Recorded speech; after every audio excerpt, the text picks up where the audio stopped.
নগরে দোকানপাট বন্ধ হয়। সকলকেই শিক্ষক সংগঠনের পক্ষ থেকে জাতীয়তাবাদী গৌরব অভিনন্দন জানাই। আজকের এই মুহূর্তে সকল রাষ্ট্রবাদী মানুষদের আমরা পথে নামতে বাধ্য হয়েছি, তার কারণ আপনারা সকলেই অবগত আছেন সোশ্যাল মিডিয়া, মেইনস্ট্রিম মিডিয়ার মাধ্যমে, যে গত 6 জুলাই থেকে দিল্লির যন্তর মন্তরে ছাত্র সংগঠনের নাম করে সারা দেশ, শুধু দিল্লি নয়, অরাজকতার সৃষ্টির যে চেষ্টা চলছে, তার কারণ সেই প্রেক্ষাপটগুলো আপনাদেরকে জানতে হবে।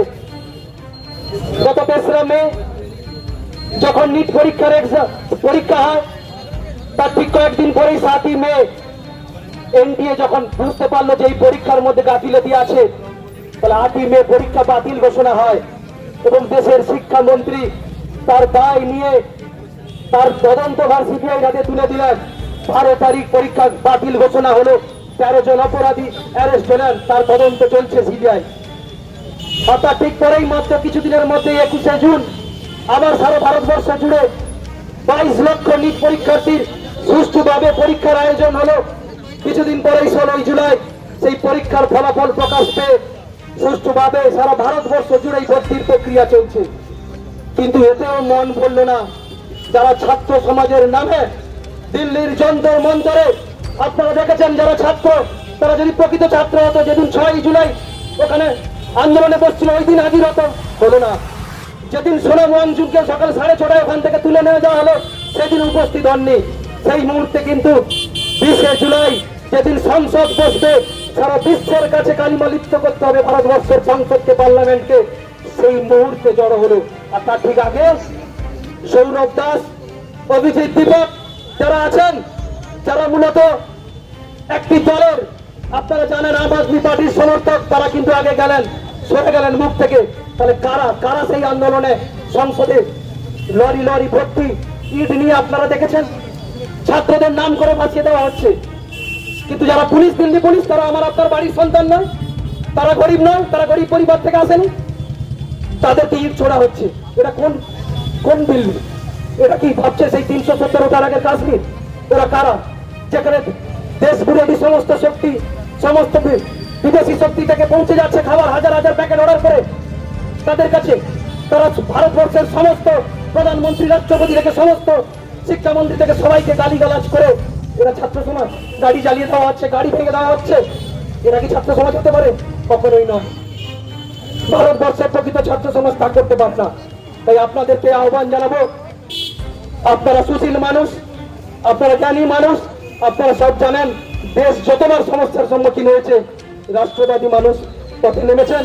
আগামী দিনে সবাই একজোট হয়ে আবার নামবেন। ভারত মাতা কি। সভা এবং পদযাত্রা এখনই শুরু হবে। আমাদের এই রাষ্ট্রবাদী শিক্ষক সমাজের, ছাত্র সমাজের, যুব সমাজের আদর্শ হলো শিক্ষা জীবনকে নিয়ে, জীবন রাষ্ট্রকে নিয়ে। তাই রাষ্ট্র বাঁচাও, শিক্ষা বাঁচাও। আর রাষ্ট্রের অভ্যন্তরে যারা রাষ্ট্রবিরোধী শক্তিগুলোকে উস্কানি দিয়ে ভারতের শান্ত ছাত্র সমাজ, শিক্ষক সমাজ এবং শিক্ষা ব্যবস্থাকে অশান্ত করার চেষ্টা করছে, তারই প্রতিবাদে আজকে আমরা কাঁথি প্রভাত কুমার মহাবিদ্যালয়ের সামনে থেকে শিক্ষক, ছাত্র, অধ্যাপক, অধ্যাপিকা, যুব সমাজ একত্রিত হয়েছি তারই প্রতিবাদ জানাতে। তাই সমস্ত অংশগ্রহণকারীকে, রাষ্ট্রবাদী শিক্ষক সমাজকে আমরা অনুরোধ করছি, সামনে ফ্ল্যাগ নিয়ে এগিয়ে যান। আমরা আস্তে আস্তে সুশৃঙ্খল ভাবে আমরা এর প্রতিবাদে আমরা সারা শহর জুড়ে পদযাত্রা পরিক্রমা করব। আপনারা জানেন যে সারা ভারতবর্ষে কয়েকদিন ধরে কিছু অপশক্তি, কিছু জেহাদি শক্তি ভারতবর্ষে, দিল্লিতে তথা সারা ভারতবর্ষ জুড়ে এটি অশান্ত করার চেষ্টা করছে। নানাভাবে ভুল ন্যারেটিভ ছড়ানোর চেষ্টা তারা চালিয়ে যাচ্ছে। তারা চালিয়ে যাচ্ছে জেএনইউ থেকে, তারা চালিয়ে যাচ্ছে যাদবপুর ইউনিভার্সিটি থেকে। কিন্তু আপনারা জানেন যে ভারতবর্ষ তথা বাংলাতেও রাষ্ট্রবাদী সরকার প্রতিষ্ঠিত হয়েছে। আর এই রাষ্ট্রবাদী সরকারের কি অপরাধ? তারা কাশ্মীরকে শান্ত করেছে, এটাই তাদের বড় অপরাধ হয়েছে। এই রাষ্ট্রবাদী সরকারের কি অপরাধ? কাশ্মীর ভারতের অন্তর্ভুক্ত হয়েছে। এই রাষ্ট্রবাদী সরকারের কি অপরাধ? যারা পাথর ছুঁড়ত তারা কলম ধরেছে। এই রাষ্ট্রবাদী সরকারের অপরাধটা কি আছে? যারা বন্দুক ধরত তারা আজকে কাজে নিযুক্ত হয়েছে। আর তাই এদেরকে যারা পরিচালিত করত, সেই অপশক্তি তারা আজকে বিভ্রান্ত। তাদেরকে মদত যোগাচ্ছে ডিপ স্টেটগুলি, বিদেশি শক্তিগুলি, বিদেশি মৌলবাদী শক্তিগুলি তাদেরকে প্রতিনিয়ত অর্থ দিয়ে মদত যোগাচ্ছে। আর আপনারা দেখেছেন, একজন বলছে যে আমাদের এখানে খাদ্য জলের কোনো অভাব নেই, প্রতি মুহূর্তে খাদ্য জল সরবরাহ হচ্ছে। কোথা থেকে হচ্ছে? দুবাই থেকে আসছে। ভারতবর্ষে আন্দোলন করছে, দুবাই খাদ্য যোগাচ্ছে। আর সেই আন্দোলনের সঙ্গে যারা যুক্ত হয়েছে, সেই ধরনের ভারতবর্ষের যে জিহাদি শক্তিগুলো, যারা প্রতি মুহূর্তে বলে যে কাশ্মীর তেরে টুকরে হোঙ্গে, ভারত তেরে টুকরে হোঙ্গে, ভারতকে যারা টুকরো করতে চায়, কাশ্মীরকে যারা ভারত থেকে কিনতে চায়, তাদের স্বপ্ন ভঙ্গ হয়েছে বাংলাতে। তাই আপনারা ভালো করে জানেন যে একটি রাজ্য জিতেছে বাংলা রাষ্ট্রবাদী শক্তি, তার জন্য আমেরিকার রাষ্ট্রপতি ধন্যবাদ জানাচ্ছে। এ ঘটনা বিরল আছে, এর পেছনে অনেক বড় চক্রান্ত ছিল। আজকে যে বাংলাকে আপনারা অখণ্ড বাংলা দেখতে পাচ্ছেন, এই বাংলা থাকতো না। বাংলার অনেক অংশ আজকে বাংলাদেশের মধ্যে অন্তর্ভুক্ত হতো যদি এই রাষ্ট্রবাদী শক্তি না প্রতিষ্ঠিত হতো এই বাংলাতে। তাই তাদের মনে আজকে অনেক কষ্ট এসছে। আজকে ভারতের যে বিলগুলো আসতে চলেছে, যে আইনগুলো পাস হতে চলেছে, তাতে তাদের অনেক ব্যথা আছে, আমরা জানি। কিন্তু আপনারা জেনে রাখুন, আমরা কোনোভাবে আপনাদের অপশক্তিকে কাজে লাগাতে দেব না। তার জন্য আমাদের ছাত্র সমাজ, আমাদের শিক্ষক সমাজ, আমাদের অধ্যাপক সমাজ সদা জাগ্রত রয়েছে। যে কোনো সময় যে কোনো পরিস্থিতিকে রুখে দেওয়ার ক্ষমতা রাখে। এটা ভারতবর্ষ। 200 বছর ধরে ইংরেজরা পারেনি, 800 বছর ধরে এখানে মুঘলরা, পাঠানরা পারেনি। আপনারা কি করবেন? ভারতীয় সংস্কৃতিকে অনেকবার চেষ্টা করেছে এই ভারতবর্ষের সংস্কৃতিকে ভেঙে টুকরো করে দিতে, কিন্তু তারা পারেনি।